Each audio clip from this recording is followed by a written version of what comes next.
نبی کریم صلی اللہ علیہ وسلم سیرت و حالات و بیان شروع مدینه شریفه ته چې حضور پاک مبارک هجرت وکړ په ډېره مجبورۍ وکړ، ولې چې په مکه کې د مکې کافرانو د نبی علیہ السلام سره او د هغه د ملګرو سره ډېر ظلمونه شروع کړي چې د هغې بیان ما تاسو ته په مخکې جمعو کې کړی دی. د حضور پاک دا مقصد و چې د مدینې ته لاړ شم، د دې خلکو نه به هلته په امن شم او محفوظ بشم، لیکن دې ظالمانو په مدینه کې نبی کریم صلی الله علیه وسلم پرې نه ښود. د مدینې چې کم خلکو پیغمبر علیه السلام ته پناهي ورکړې وه او ایمان یې راوړی و، هغې له به یې دمکۍ ورکولې، نه پرېښودل. وی تاسو زمونږ دشمن لامن ورکړی دی او زمونږ دشمن هم ځان سره ځای کړی دی، تاسو سره مونږ ګورو، دا دمکۍ به یې ورکولې. چې کم منافقینو په مدینه شریفه کې هغې منافقانو سره به ساز باز کو او هغې به یې لمسول چې د مسلمانانو خلاف سازشونه وکړي. او په مدینه شریفه کې چې کم یهودیان اوسېدل چې پیغمبر علیه السلام لاړ، د یهودو سره یو معاهده وکړه چې موږ به یو بل ته غږ نه کوو، د یو بل د دشمن مرسته به نه کوو، یو بل سره به د امن ژوند تېرو. نو دې د مکې کافرانو هغه یهودیانو سره ساز باز جوړ کړ او هغې د پیغمبر علیه السلام خلاف لمسول شروع کړل. بل چې په مکه کې کم کمزوري مسلمانان پاتې وو، یا ښځې هجرت یې نشو کولی، یا ماشومانو هغې هجرت نشو کولی، یا غریبانانو او غلامانو،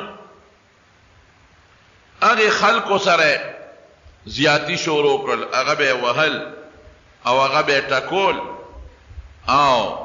هغې به یې پاتکړو تړل. ډېر انتهایي ظلمونه یې شروع کړل د هغې مکې د کمزورو مسلمانانو سره. د دې نه علاوه داسې ظلمونه شروع کړل چې مدینې ته به لاړل او د مسلمانانو باغونو او فصلونو ته به یې اور ورته کو راتښتېدل به. د مسلمانانو چراګاه و هغې کې به څاروي څرول. کرد ابن جابر فهري دی لاړ او هلته چې د مسلمانانو څاروي سې یې مړه کړل، سې یې ترې راوتښتول او چې کوم په هغه درمن کې بوس یا نور کوم څیزونه و هغې ته یې تیلې ورته که هغه یې وله وسوځول. دا ظلمونه دوی شروع کړل. کم مسلمانان چې به په لارو تلل او کافرو له به په ګوتو ورلل او به یې ونیول، وهل ټکول به. نبی علیه السلام به خدای د دې ظالمانو د لاسه خو موږ ډېر تنګ شو، کلي مو ته پرېښو، مکه مو ته پرېښو. خلک وایي ویره نبی علیه السلام جهادونه کړي دي د کافرانو سره، نه به یې کول، څه به یې کول. مکه مو ورته پرېښوده، کورونه مو ورته پرېښودل، چې کوم په مکه کې زمونږ پټي و هغه مو ورته پرېښودل. چا نه ښځې پاتې شوې، خاوندان یې مدینې ته لاړل، چا نه بچي پاتې شو، مور و پلار ترې نه پاتې شو، بیت الله پاتې شو، د خدای کور هم ورته پرېښود او ترې لاړو، بیا په قلار نه پرېږدي. دې سره به څه کوو؟ نو نبی علیه السلام صحابو سره مشوره وکړه، یو فیصله دا وکړه چې د دې ظالمانو نه موږ په څه ځان خلاص کړو. نو د مدینې د مکې نه به شام ته دوی تل، مکه خو داسې علاقه ده چې هلته خپل فصل نه زرغونېده، نو شام ته به تلل او شام نه به تجارتي غله او دا قصې پیسې راوړل. نو نبی علیه السلام دا سوچ وکړ چې د دوی کومه قافله شام ته ځي نو په هغې باندې یو حمله کوو.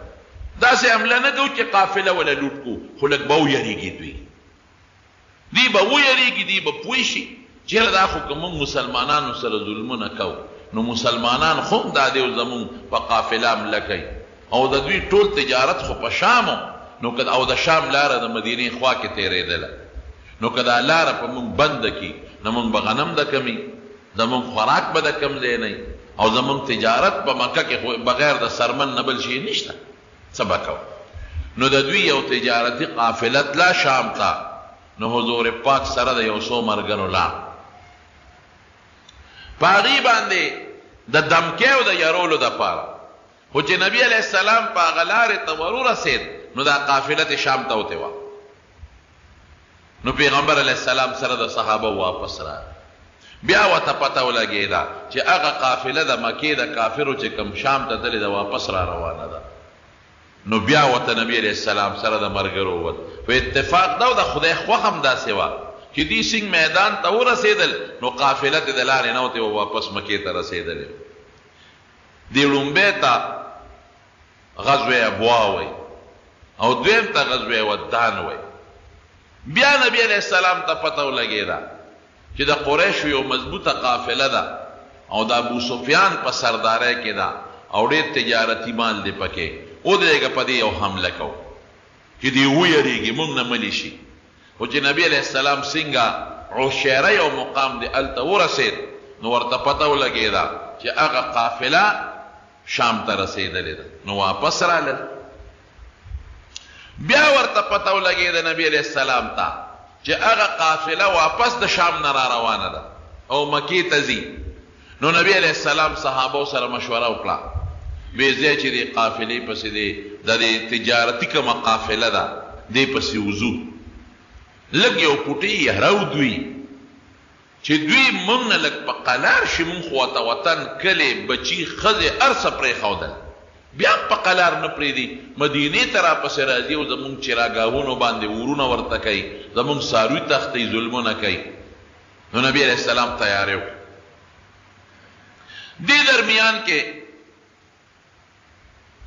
تاسو ته مه ووایي چې د انصارو د مدینې شریفې چې څومره وو هغې له به یې دمکۍ ورکولې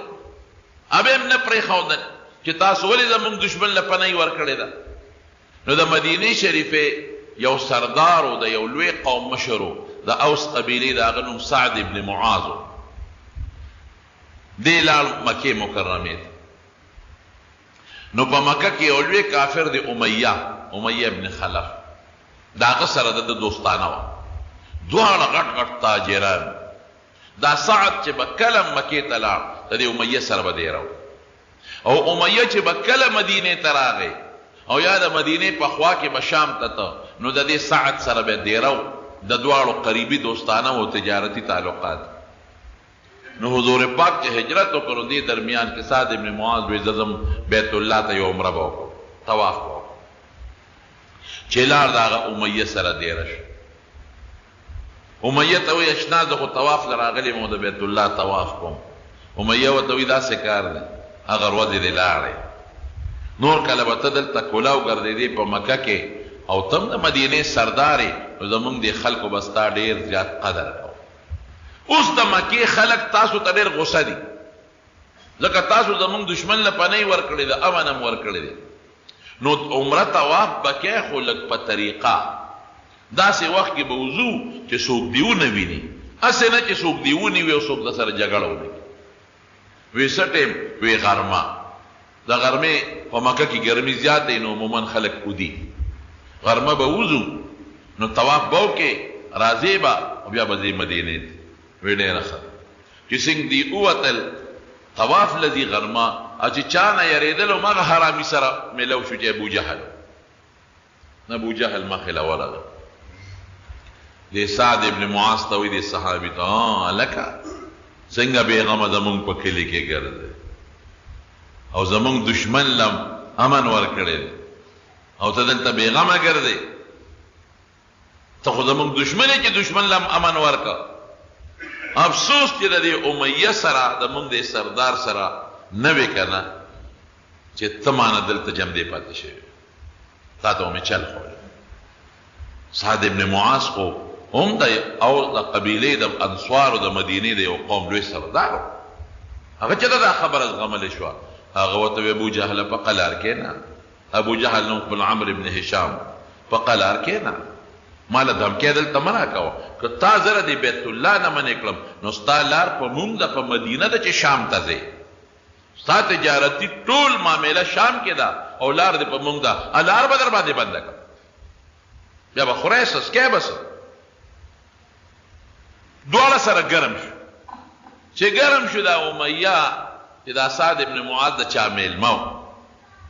هغه پکې مینس کې مداخلت وکړو نو هغه خو وی که زه اوس د دې میلمه مرسته کومه نو قوم کې راته دشمني جوړېږي، میلمه به خپل کار کوي. نو دې میلمه ته وایي دې صحابي ته سعد ابن معاذ ته هلکه وایي ته خو زما دوست دی، وګورې دا ابوجهل دا زمونږ سردار دی، په دا آواز مه راوباسه، دې خو زما د مخه تا ته غږ نه کوي، په ده څه له چغې راوباسې. وایي ښه زما ستا تعلق دوستانه، تا هلته ما سره راځي د تا سره، نو تا د دې خپل کلیوال په راوکړه زه دې پرېښودم. وایي ته خو په قلار کښېنه امیه ته وایي، وایي ستا متعلق خو نبي علیه السلام ویلي دي چې امیه به مونږ وجو، تا خو نه پرېږدو. خیر معامله دلته رفع دفع شوه او دا سعد ابن معاذ مدینې ته لاړ واپس، او چې دا امیه کور ته لاړ نو ښځې ته وایي ښځې وایي ته خبرې؟ وایي وه څه؟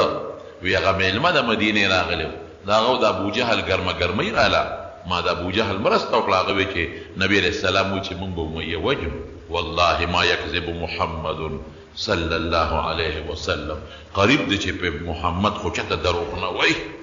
اخو رښتیا خبرې کوي، اخو دروغ نه وایي، او د هغه د خولې نه وتلي چې ما به وجني. بلکې حافظ ابن حجر لیکلی دي وی قریب و چې او دسماتې ته تللی وي، دومره یاره پرې راله. ښځه ورته وایي مړه مه یېرېږه بې غیرته، هغه دلته نشي راتلی او ته بار څه له یېرېږي؟ نه که نه وایي دروغ نه وایي چې دا خبره د خولې نه وتې ده نو څه چل دی هر ځای کې چې په ګوتو ورلو. دا مې دې پورې درته وایي چې د مدینې خلکو له به یې دا دمکۍ ورکولې، بیت الله ته یې نه پرېښودل. خدای اوس عجیبه نظام کوي، دلته د بدر غذا جوړه شوه. څنګه جوړه شوه چې نبي علیه السلام په 14 د رمضان په 2 هجرۍ کې صحابو سره میټینګ وکړو، ځای چې ځو خو مونږ هغه تجارتي قافلې له هغې له دمکي ورکوو چې دا کافر مونږ نه قلار شي. نو ستاسو خوښه ده که څوک را سره په خپله خوښه ځای هم او که څوک نه ځای هم، داسې جنګي لښکر له مقابلې له نه ځو. نو بعضې صحابه کرام ووتل او بعضې یو څو کسه پاتې شو. دی چې څنګه د مدینې نه په 14 د رمضان ووتل، بئر ابي عنبه ورته وایي د مدینې سره خوا کې یو ځای دی، یو خشته خوږې اوبه وې، خلکو به د هغې د مدینې ته اوبه راوړلې. چې هلته ورسېدل نو پیغمبر علیه السلام ټول صحابه کېنول چې کوم ماشومان و هغې واپس کړه. وی تا واړه حضرت براء ابن عازب رضی الله عنه دی هم واپس کړه، عبدالله ابن عمر رضی الله عنه، اسامه ابن زید رضی الله عنه، زید ابن ثابت رضی الله عنه،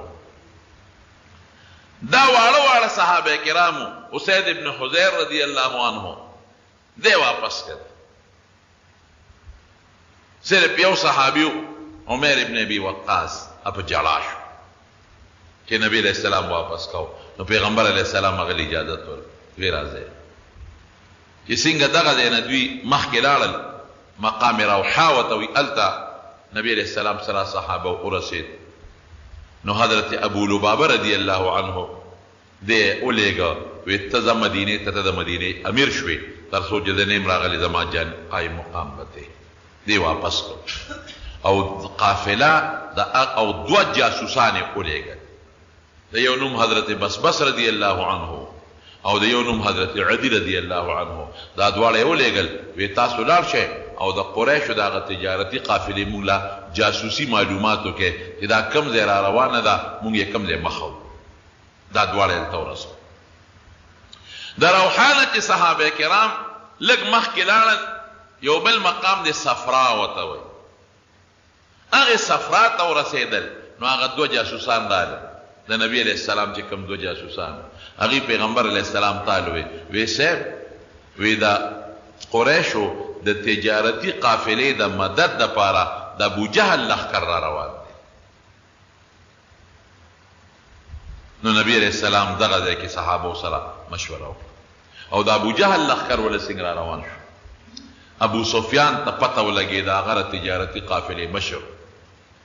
چې ما زما دپاره خو مسلمانان روتې دي، چې تلم شام ته بچ شم، اوس واپس چې ځم نو روتې دي. نو هغه یو کافر و زمزم ابن عمرو غفاري، هغه له یو تیز اوښ ورکړه، وی په دې اوښ به ځغلې او ځان به مکې ته رسې، او مکه کې د اعلان وکړه چې ستاسو کومه قافله را روانه ده د تجارت، دا ابو سفیان هغې زره لېږلې هغې وایي چې زمونږ مدد لرو د مسلمانان په مونږ حمله کوي او دا دامره تجارتي قافله وه چې د مکې د هر کور مال پکې چا به څوک به پخپله تلل چا به بل له مال ورکړی چې دا ځان سره یو څه ګټه به نیم د هر چا مال پکې و ډېر مضبوطه درنه قافله وه نو زر راله روزې مدد لو که رونوتی نو موږ به مسلمانان وجني او قافله هم لوټ کوي نو زمزم ابن عمر دی چې راورسېد نو د هغې به دا قانون و چې هغې به خطرناک خبر و نو څادر به یې د سر نه داسې تاوه څادر به اوچت که او تاوه به او چغې به یې ویل یا صباحا یا صباحا نو خلک به ورته راجمع شي دې زمزم ته ابو سفیان وایي ته به دا چلو کې چې ته به دې د اوښ دا پوزه زخمي کې چې وینې ترې بهېږي او د څادر په ځای به جامې وباسې او ابه تاوې نو خلک به پوه شي چې مسله ده ډېره خطرناکه ده نو خلک به دلته په منډه راوځي نو دې زمزم همغه چل وکړه د اوښ دا پوزه یې زخمي کړه هغې نه وینې بهېدې او جامې یې وویستې ابه یې د سر نه تاولې نو چې خلکو کتل ټول ورته راجمع شو چې خدای څه مسله ماشومانم ښځې بوډاګانم ځوانانم هلکه خیر دی ته خو زمونږ هغه تجارتي قافله کې تللی وې که نه وی یو ابو سفیان راولېږلم مسلمانان ستاسو په قافله حمله کوي مدد له وله راولې ابو جهل لښکر تیار اوس د خدای شان دی هغه امیه چې هغه سعد ابن معاذ ورته ویلي چې نبي علیه السلام به دې وجنې پرېږدي دی نه هم د مکې غټ سردار ابو جهل په دې سردارانو ګرځېدل چې دا مشران راغونډ کړه ملکان به پخپله دي یو امیه را راغی امیه ته وایي چې کاکاجي دې مشر و څنګه چل به که وروره مشره هغه وایي زه خو ناجوړه هغه ته خو ښځې ووایي ورته وایي خبره دې یاده ده د مدینې هغه ملګري چې درته ویلې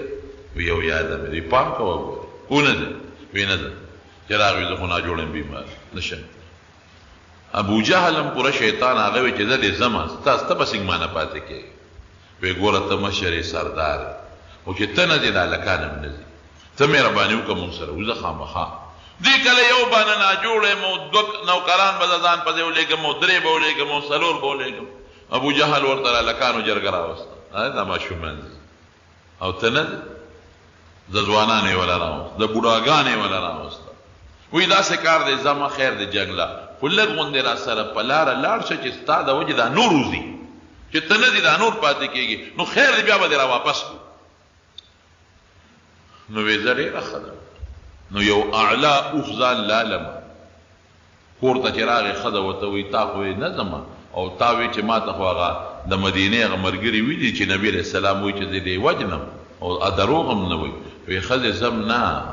لږ غوندې ورسره وځم یو ورځ مزل له او داسې اوښ مې ځان له اغېشتی دی که نه چې دوی په ما پیږي را تښتېدلی ویم ځم نه وسه وایي ښه ګورې پام کوه لاړ نه شي کم وخت ته مړ به دې کې ډېره ابو جهل پوره شو هغه وی چې دې کاکا به د خامخا رسو نو یو دوه درې څلور هلکان یې پرې مقرر کړل هغې ته یې وی چې ګوره دې د نه ونه تښتي د ده څوکی تاسو به نور څه نه کوئ خو د امیه څوکی به کوئ چې دې ځان سره ورسو دوی چې څنګه د مکې نه روان شو نه خو به پیاده مزلې وې یو ځای کې دمه وکړه خیمې ښخه کړې نو امیه ځان ته اوښ نږدې وتاړه دی مطلب و چې شپه ده دا خلک وځي شي نو غلې به په اوښ په ورواړو متښتم ځم نو چې دې سنګ پاسې دغه هلکان خو ورته ابوجهل پرې کړي هغې زر رامنډې کړې کاکاجي خیر دی مونږ ولاړ یو څو لوټه پکاري او دسماتي له اوبه پکاري بل څه پکاري خدمت ته ولاړ خدایه دا ماش هلکان د کوم ځای نه ویښ پراته دي وی نه تاسو څه شی څه خبره نشته نه نه کاکاجي مونږ ستا خدمت ته ولاړ یو ته دې ویښ او مونږ دې وده یو سړی پوه شو چې دې خو کار ونه که زه بل ځای کې چې که خیر یې دمه کوو هلته نه به راتښته چې بل ځای قافلې شوارو دوه شوارو زه مزل وکړو یو ځای کې دمه کوله بیا چې نیمه شپه شو ټول خلک وده دي نو دې غلې غوندې راپاسېد خپل اوښ له هغه هلکان ورته پیو هغې ولې زر رامنډې کړې کاکاجي په خیر څه چل دی ناجوړی خېټه کې درد دی او دسماتي ته ضرورت دی اوبو ضرورت دی خدای پاک اوده شی سر کوزو خو چې لقم را پسې را منډې وهې هېڅ حاجت نشته تاسې را پاسېم چکر لګو نه نه کاکا جي چې ته ویښې مونږ له خوب راځي مونږ به ستا خدمت کوو هلته نم کا خوند ونه کړ په درېیمه مرحله کې آخره کې خدای بدر ته ورسېد راته خلکو مخې خو راتلی نه شم بیا ورسېد او بیا به یې راته قصه وکړم بدر کې خدای مرداره دلته کې چې دا سړي کوم وخت کې راغی زمزم ابن عمر او د دشمن ابو جهل را پاساو نو د نبی کریم صلی الله علیه وسلم ترور د بیبي عاتکې هغې خوب ولیده حضرت عباس رور وغیره غوښته رور یو خوب مې خطرناک لیدلی دی بیکا وی څه خوب دی لیدلی دی وی یو سړی راغی په اوښ باندې او د مکې په دې خور کې اوښ څمله او درې چغې یې ووالې او درې چغې کې څه دي اواز یې دا وکړو چې قوموا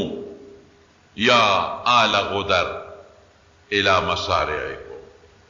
اخرجوا الى مسارعکم اے دوکبازو پاسه او خپل مرګ ځای ته ځان ورسوئ فی ثلاث درې ورځې اے دوکبازو خلقو د مرګ ځای ته درې ورځو کې ځان ورسوئ وی دا چغې واله وی خلق ورته راغونډ شو وی بیا د بیت الله خواله راغی او هلته کې هم دا چغه وواله درې چغې یې ووالې او بیا د جبل ابي قبیس ته به راوخته او د جبل ابي قبیس نه یو کټه تیږه راواغېسته او هغه یې لاندې راوغورځوله وی هغه تیږه ډکرې شوه او د هغې ذرې د مکې هر کور ته ورسېدې بیبي عاتکه د حضور پاک ترور دی عباس رضی الله عنه خو مسلمانو خو پټه هغه ته وایي څه مسله خطرناکه پیښېږي ما داسې خوب لیدلی دی د هغه دوست ولید ابن عتبه هغه ته یې وی ولیده وی دا خوب ال درته ویم زما خور داسې خوب لیدلی دی خو چاته به وایې نه هغه خوب ال پلار ته ووایي عتبه ال ابو جهل خبره خوره شو حضرت عباس وی روان وم چې ابو جهل اواز راکړه ما ته وی ابوالفضل دلته راشي ورنه وی تاسو سړو خو د پیغمبرۍ دعوه کړې وه خو د ښځو نه نو خبر اوس خو ستاسو ښځو د پیغمبرۍ دعوې شروع وی مې چې څه چل دی وی چې ستا خور خوب لیدلی دی وی ما ځان نه غرضه کړه وی دا پته به ولګي چې د تیږې ډکرې به زمونږ کورونو ته رارسي او که د مسلمانانو کورونو ته به رسي ما ځان غلی یو دا خوب وی چې دا سنګ دا خوب ولیدلی شو نو دې کې هغه زمزم راغی هغه اوښ واله او اعلان یې وکړه چې د قافلې خبره م ولې د قافلې مدد لرو قافله روانه شوه او قرآن شریف کې الله تعالی فرمایي ډېر لوی په کبر روانه شوه ډېر لوی تکبر سره او شرابونه یې ځان سره واخیستل او زر کسان وتل د زرو نه هم زیات جنګ کې پاتې شوي زر کسان دي د زرو نه هم زیات او هر یو سره توره وه زغرې چولې وې 200 ورسره اسونه اوښان 700 او 300 ورسره اسونه او شاه سوارانو هغه تش اسونه نه هغه خلک چې هغه نیزه بازۍ به یې 300 شاه سواران 200 ورسره اوښان او ټول مسلحو او مسلمانانو سره سره مسلمانان 314 دا زرغه 300 مسلمانانو سره ټولو سره ټوټل شپږ اته توري دي ځکه هغې خو د لښکر د جنګ په نیت نو راغلی هغې خو د ابو سفیان د تجارتي قافلې په نیت راوتي نو اته ورسره توري دي 2 ورسره اسونه دي دوی سره 300 اسونه هغې سره 2 اسونه دوی سره 200 اوښان هغې سره اویه اوښان دي او یو خان داسې دي چې د سورلۍ اوښان دي 3 کسان به پې سورېدل لکه 2 به پې سوارو یو به پړی نیولی یو به بره ختېده چې ستړی کېده به بل به کوزېده نبی کریم صلی الله علیه وسلم سره هم 2 کسان ملګري وو 2 هغه سره ملګري یو سره حضرت علی رضی الله عنه یو سره حضرت مقداد رضی الله عنه په 3 کسه یو کو حضرت مقداد رضی الله عنه وی 2 به سوارو یو به کوزېده وی پیغمبر علیه السلام د کوزېدو نمبر راغی وی د خدای رسول ته به نه کوزېږي ته کېنه او زه او علي به کوزېږو بس کله به زه پیاده سفر کوم علي به برئ کله به علي کوزېږي زه به برئ ته به نه کوزېږې وی نه تاسو ما نه تکړم نه یې او زما په نسبت ستاسو ثواب زیات نه دی خو زما زیات وخت دی وی قسم دی چې حضور پاک به په خپل نمبر کې کوزېده او د خپلې به یې نیو نوم به په رسول داسې عاجزي به په نبي علیه السلام کې او بهترین اخلاق نو او یو خان دوه سونه اته تورې شپږ زغرې او باقي ټولو سره د کجورو ډانګونه او کافر ټول مسلح دی هر یو سره توره او زغره او نیزې دي ورسره او لوی د جنگ په نیت را روان دي ولا تکونو کالذین خرجوا بطرا قرآن شریف کې الله وایي دغه خلک چې د کبر او د جوش په انداز راووتل چې ابو جهل لښکر راووته نو جهم ابن سلطه دام د پیغمبر علیه السلام د خاندان نو هغه وی ما یو بل خوب ولیدو وی رالما وی خوب دینم چې یو سړی راغی مکې مکرمې ته او په یو دغه باندې سور دی په اوښ باندې او چې څنګه راغی نو وی اوښې سملو او په تورې ووو او د هغې نه دا وینې داسې اوچتې شوې او چې څومره د مکې د خلکو خیمې دي نو خیمو ته احساس کې ورسېده هغه ملګرو ته وایي چې داسې خطرناک خوب مې ولید ابو جهل بیا عباس رضی الله عنه ته عباس دلته راشه تاسو کې خو ډېر پیغمبران پیدا شي خور دې بیا له پیغمبره د خوبونه دي دا دې بل پیغمبر پیدا شو او پته به اوس لګي چې وینې به زموږ خیمو ته راځي او که وینې به ستا درواره خیمو ته ځي دا دویم خوب شو دې خوا د ابو جهل لښکر روان د ابو سفیان د لښکر د مدد دپاره هلته نبي علیه السلام د روحا مقام نه دغه دوه کسه جاسوسان ولېږل هغوی واپس رالل دې وخت کې پیغمبر علیه السلام یو مقام د صفرا ورته وایي هلته رسېدلو چې جاسوسان واپس رالل جاسوسان ورته الوې وی صاحب دونه موږ خبر شو چې د ابو سفیان د قافلې دپاره د ابو جهل قافله را روانه ده مدد دپاره نو نبي علیه السلام ټول صحابه کېنول مشوره ورسره کوي ودرېد نبي علیه السلام لاولې دا خبره وکړه ما تعویذه راته خپله د الله چې ما ته څه ویلي دي درته وایم باقي ستاسو خوښه ده چې څنګه ستاسو فیصلې هغسې به کوو ما ته خو رب العالمین دا ویلي دي چې دا یو د ابو سفیان قافله ده را روانه ده یو د ابو جهل لښکر دی را روان دی دې دوو کې چې کم سره تاسو مقابله کوئ نو په دواړو به خدای ګټه درکوي لقد كان لكم في الفئ څنګه دی فئتین آیه دوه ډلې دي یو دا ده یو هغه ده ما ته خو خدای دا ویلي چې که دې سره جنګېږې هم به ګټه ستاسو که دې بل باندې ورځې هم ګټه ستاسو ده اوس تاسو فیصله ده حضرت ابوبکر صدیق رضی الله عنه پاس ډېر خشته تقریر یې وکړ وی د الله رسوله مونږ راوتي یو واپس نه ځو دې د مکې خلکو مونږ سره انتهایي ظلمونه وکړل او ما چې درته په سر کې وې ټولې خبرې ورته وکړې وطن مو ته پرېښود بچي مونږ نه پاتې شو چا نه ښځې پاتې شوې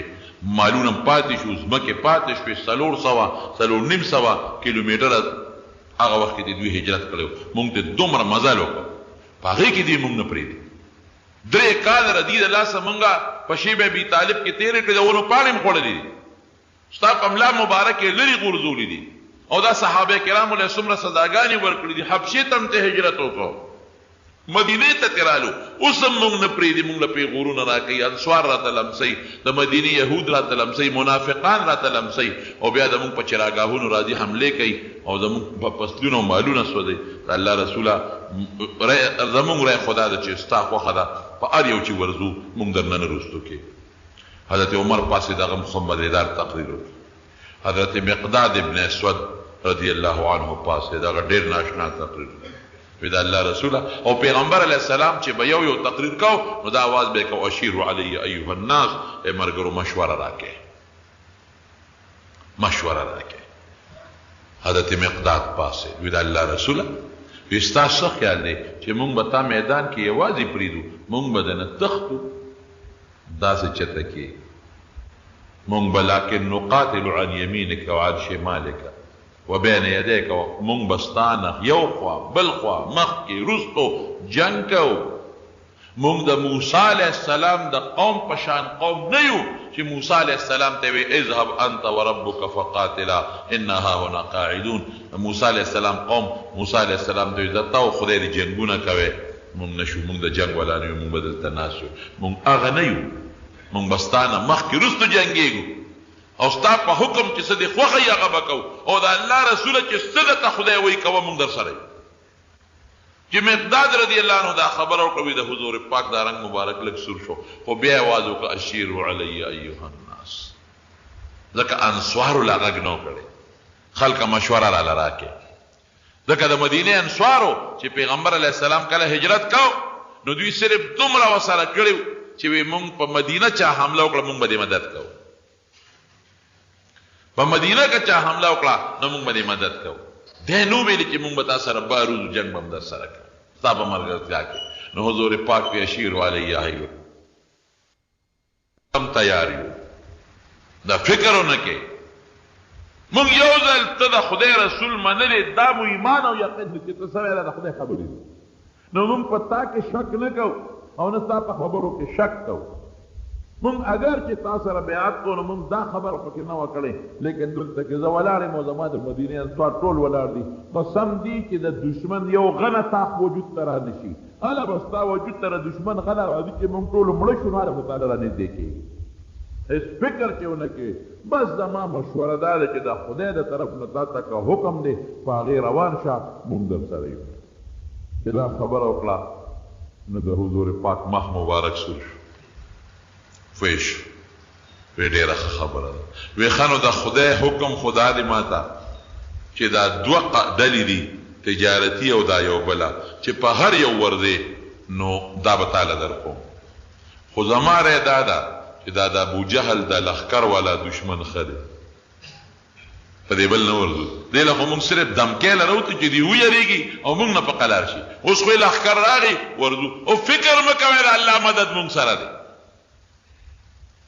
هغه دوه کسان یې ولېږل وي دی لاړ شه معلومات کوئ چې د ابوجهل لښکر به کوم ځای را روان او کوم ځای به هغوی لاړل او صحابه کرام هم روان شو په لاره باندې. هغوی چې څنګ لاړل هغه بس بسه وادي، نو دا بدر چې کوم ځای کې کوي دی د دوی کوي سره دوی ورغللې دا دوه صحابه و د هغه کوي نه مشکونه د اوبو ډکول، اوښان یې هغلته یو ټیله وه هلته سملولو او رالل د کوي نه مشکونه ډکوي، د کوي په غاړه یو څو جینکې دي، هغوی مو د کوي نه اوبه وړي. هغه یو جینۍ بلې ته وایي چې زما قرضه راکړه، بله جینۍ ورته وایي لږ صبر وکړه، د ابو سفیان د قریشو قافله را روانه ده او سبا به دلته رارسي، نو زما سره څه سامان دی هغه پې خرڅ کړمه، نو پیسې به پې نغدې کړم، نو تاله به خپلې پیسې درکړم. اوس دا صحابو دا خبرې اوري دي ته یې غوږ یې ښودلی، مشکونه یې ډک کړل او په اوښانو یې کېښودل او راغلل نبي علیه السلام لا وی صاحب دقسې دوه جینکې یو بل سره په جګړه و، یو د بلې نه قرض غوښته، بلې وایي چې د ابو سفیان قافله دلته سبا را رسېږي، نو دا قافلې چې بدلې دي به یو ځای کې دمه کوله، نو هغوی بس خرید و فروخت خلکو سره دغه علاقې کو، نو یې معلومېږي دا چې بدر ته سبا د ابو سفیان قافله را رسېږي. هلته ابو سفیان ته پته لګېدلې وه، نو هغه هم خپل جاسوسان هم خواره کړي او په خپل هم ګرځېده را ګرځېده، ځکه دغه علاقه ما لیدلې زه ورته تللی یم، نو به در دغه علاقې ته داسې واړه واړه غرونه دي او په غرونو کې دننه لارې دي، دلته لاره ده هلته لاره ده هلته لاره ده، نو یو د غر نه یو خوی بل د غر نه بل خو یو بل ته نږدې وي خو ښکاري نه. نو ابو سفیان په دې و چې هسې نه چې ته لارو کې مسلمانانو له مخې له ور نه شو، نو هم ګرځېدل لګیا دی او معلومات کوي چې مسلمانان کم دی. دې کوي راورسېد ابو سفیان، چې راورسېد د کوي په غاړه هغه جینکې ناست دی، جینکو ته وایي څه ناشنا خلک خو هم نه دي لیدلي په دې علاقه کې، څوک ناشنا خلک؟ هغې وایي نه ناشنا خو هم نه دي لیدلي. وایي څه ګڼه ګوڼه وایي نه، یاره وایي یو دوه سړي اوس دلته راغلله او د دې کوي نه د اوبو مشکونه ډک کړل او لاړل. وی په څو پیاده راغلي وو که په څاروو باندې؟ وی نه په اوښانو راغلي. وی اوښان یې کوم ځای سملولي؟ وی اوښان یې هغه ټېلې شاته سملولي، غونډۍ شاته. ابو سفیان ډېر هوښیار و چې هغه اوښانو له ورغی نو اوښو چې یو ځای کې سملې خامخا پچې کوي سوټه کوي، نو چې هغه اوښانو هغه پچې وکتې نو هغه یې ماتې کړې، یو یو پچې ماتوله، نو په هغې کې هډوکې راوختل د کجورو، نو دونه تجربه کارو کنه چې اډوکی څنګه وکتل وی والله نواتو یسرب وی قسم په خدای چې دا اډوکی د مدینه د کجورو اډوکی دي دا وخانو د مدینه کجوره خړلې ده او هغه اډوکی په کې دا غدي او معلومیږي دا چې مسلمانانو دې غونډو کې ګرچا پیر دلته چته دي بس زر خپل قافلې ته لاړ روخه د قافلې د دریاب په غاړه کې روخه بالکل بدل کړ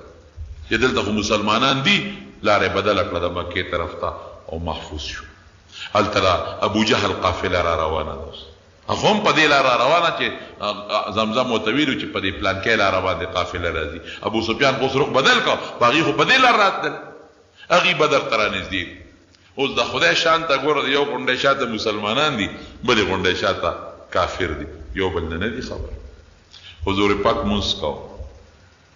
یو دو کافران غلامانو د کافرانو صحابه په لار کې ونیول تاسو ته یو څوک کې غیزان نه خو چې دوه درې غزار یې ورکړل ځان یې خو په موږ د ابو جهل د لخر خلک رې وستل داسې اوس نبی علیہ السلام موږ کوي دوی وਹੀ لګیا دي د ابو جهل نه لخر کله ابو سفیان دروغ وایي هغه ته خدا پته نه و چې د ابو جهل لخر را رسیدل هغه خو د ابو سفیان د قافله ده نو دی به وهل نو چې وهل به او د ابو سفیان د لخر یو د ابو سفیان کدی به پرې خودل وی خدای ابو سفیان لخر کم د قافله کم دی نو هغه بیا یې مونږ خدای ابو جهل د لخر نو دی بیا سپېړې ورکړي چې دروغ وایي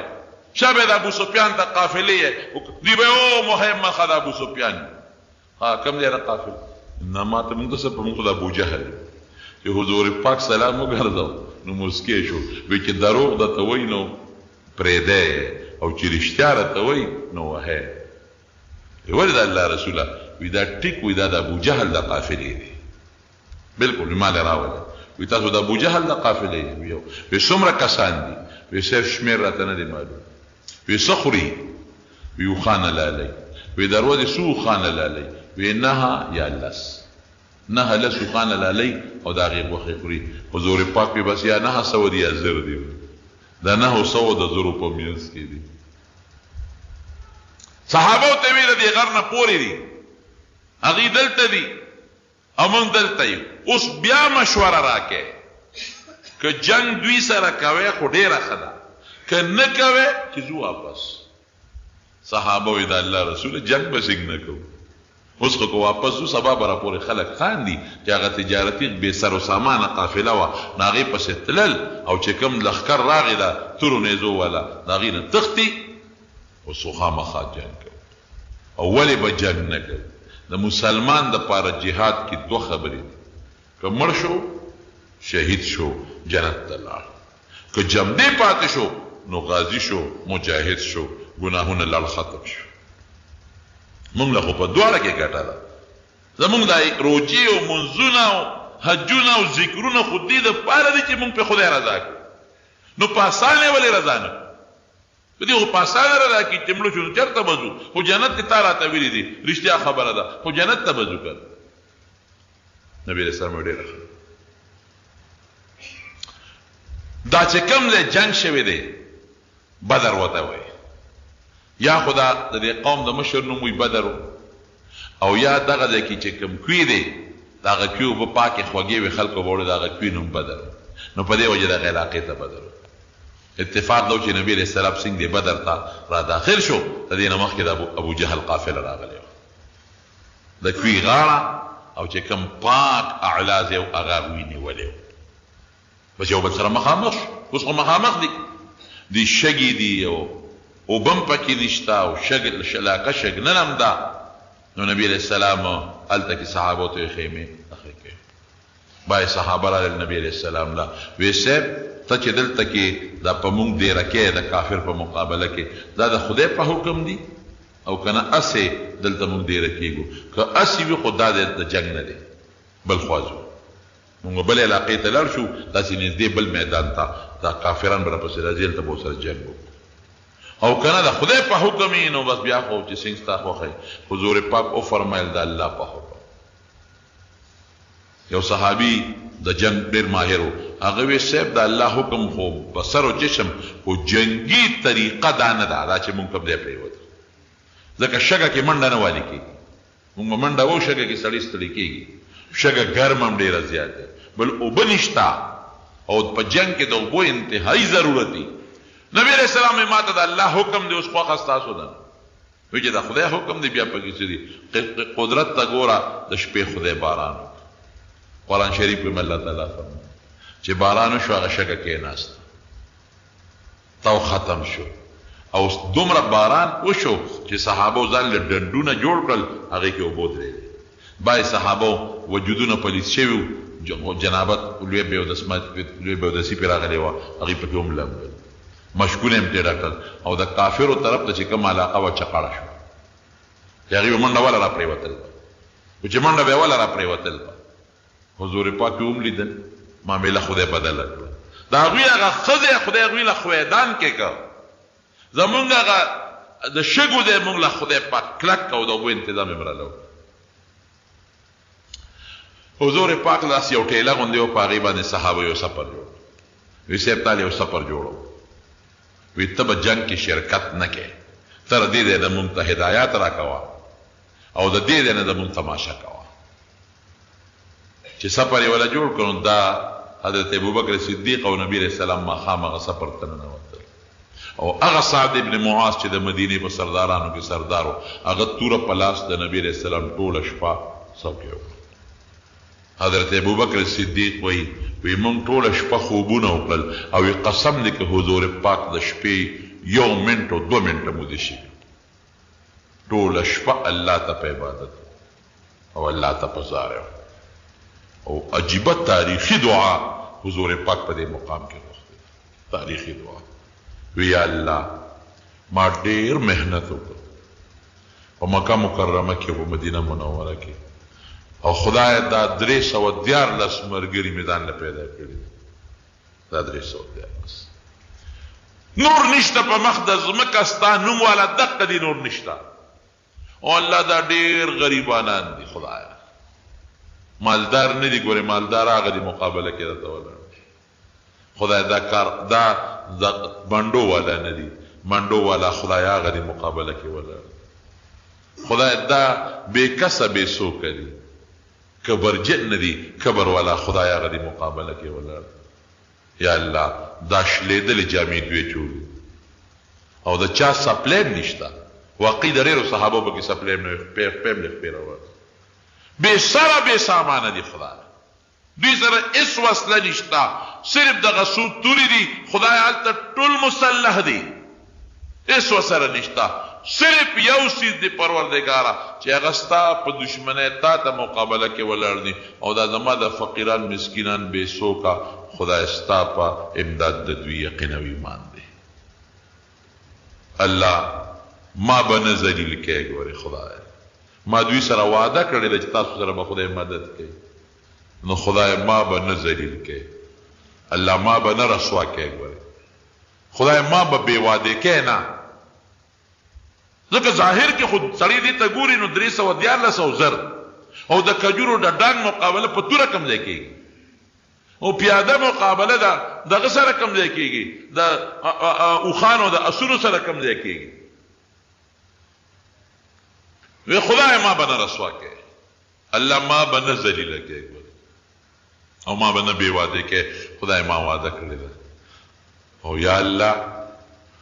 که دا 314 مسلمانان دې مړه کړل دوی سرونه ستا په ذات او ستا په دین تیار ولاړ دي دې ته ولاړ دي چې دوی ستا په دین نه سرونه ورکوي بالکل تیار ولاړ ما ازمایلي دي خدایه خو که دا 314 نن مړه شو الله تر قیامته پورې به ستا د نوم اخیستو والا بیا څوک پاتې نشي بس ولې چې دوی مري نو حضور پاک به څنګه هم دی پاتې کېږي او چې دا لاړ شي نو بیا خو ټول کفر دی ایمان خو لال ختم شو اسلام خو لال نو خدای که دا 314 کسان دا بې کسه بې سوکه شلېدلو جامو والا فقیران دا لاړل د منځه قیامت پورې به ستا د نوم اخیستو والا څوک پاتې نشي جاړي ټوله شپه تر دې حده پورې او په ولاړه دعا کوي چې دا نبی علیہ السلام د سر مبارک نه صدر پرېوته حضرت ابوبکر صدیق صادر راواغشت او په سر یې کېښود او د مټې کلک ونیوي حسبک یا رسول الله، د خدای رسول بس نور دعا مه کوه، نو دا کافي، نور چې بالکل دعا ونه کړي نو دا کافي ده. څه چې کېږي فکر نه کوه، بس هېڅ سوچ چې ونه کړې، هېڅ فکر ونه کړې، بس چې څه شو بس. دا دعا چې څنګه وکړه نبي علیه السلام دعا نه پس راووته او ډېر زیات خوشحاله او خندلې. صحابه چې دا خو د خوشحالۍ مقام نه دی د خندا، نو دا آیت وی سیهزم الجمع ویولون الدبر. دا آیت خدای نازل کړ چې دا ټول به تختی، دوی ته به شکست ملاویږي، تاسو له به خدای فتح درکړي. وی ما سره خدای بل امداد وکړ، ما سره الله ماله زیر راکړ چې تاسو له به خدای ګټه درکړي، هغې له به خدای شکست ورکړي. نو راغی نبی کریم صلی الله علیه صحابو ته دلته راشي، لاس یې کېښود، وی هذا مسرع فلان غدا ان شاء الله. وی دا د فلان کی د مرګ ځای دی، دلته به فلان کی پروتي، دلته به ابو جهل پروتي، دلته به امیه پروتي. یو ځای باندې لاس کېښود او د یو کافر د مرګ ځای ښود. یو صحابي وی زما د الله په ذات قسمی چې پیغمبر علیه السلام د کم کافر نوم اغشتر او په کم ځای لاس یې دی، وی په اقا ځای سار لاغه کافران مردار پراته وی د هغې نه لږ هم اخوا دیخوا نه. الله پورا مدد اخوا ته 1000 فوج مخامخ، دیخوا 314 غریبانان، مسکینان، فقیران، بے سپلو بے صادرونو والا. الته کې پکې عتبه تقریر وکړو، باقي واقع به ان شاء الله درته بل جمعه لکه وخت ختم شو. الله فرمایي لقد نصركم الله ببدر، په د بدر په مقام تاسو سره ما مدد وکړو، وانتم اذله، او تاسو لګوي، انتم اذله، جا سامان جنگم کمو، په طاقت کې هم د هغوی نه کمزورې وې، سامان کې هم د هغوی نه کمزورې وې. او دا ولې الله وی ما وکړو دې دپاره لعلکم تشکرون، زما د دې نعمت شکر ادا کړئ. دا لوی او دا یو تاریخي جنګ او د مسلمانانو الله تعالی د دې مقاصد دي، حکمتونه دي، ان شاء الله اند جمعه کې به درته بیان کړم. رب العالمین د نبی کریم صلی الله علیه وسلم په نقش قدم مونږ روان کړي. پروردګار دې دین دپاره چې هغوی کومې قربانۍ ورکړي دي، صحابه ورکړي، الله د جنت لوی درجات عالیه نصیب کې، مونږ سره په جنتونو کې ملګري کې، او د پیغمبر علیه السلام په نقش قدم او د هغې په طریقو مو زندګي نصیبه کې. رب العالمین که څوک مریضان دي ته وله شفا ورکړي، بعضې دوستان د هغوی ته څه پریشانۍ دي او دعا یې غوښتې د وختي ما نه په ټلیفون دعا وکړئ چې خدای پاک هغه پریشانۍ په خوشحالو باندې بدلې کړي. خدای د حاجتمندو حاجتونه پوره کړي. الله زموږ ګناهونه معاف کړي. خدای مونږ ډېر کمزور یو، ډېر ګناهګار یو، خدای زموږ ګناهونه معاف کړي. الله زموږ توبې قبوله کړي. خدای چې څوک په ټینشن کې پریشانو کې مبتلا، ټینشنونه پریشانۍ ورته په خوشحالو باندې بدلې کړي. الله مشران چې د چا وفات دي مغفرت کې نصیب کړي. خدای زموږ د خیر او د برکت ژوند نصیب کړي.